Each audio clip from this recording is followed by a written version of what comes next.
রুহুটারে কবজা কইরা আজরাইল দিব ধইরা রুহুটারে কবজা কইরা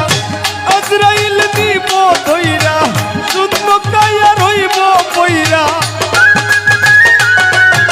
আমার শুনব কায়া রইব কইরা কে শুনবে কার কান্না গো ও আল্লাহ আমি এক পাপিষ্ঠ বান্দা ও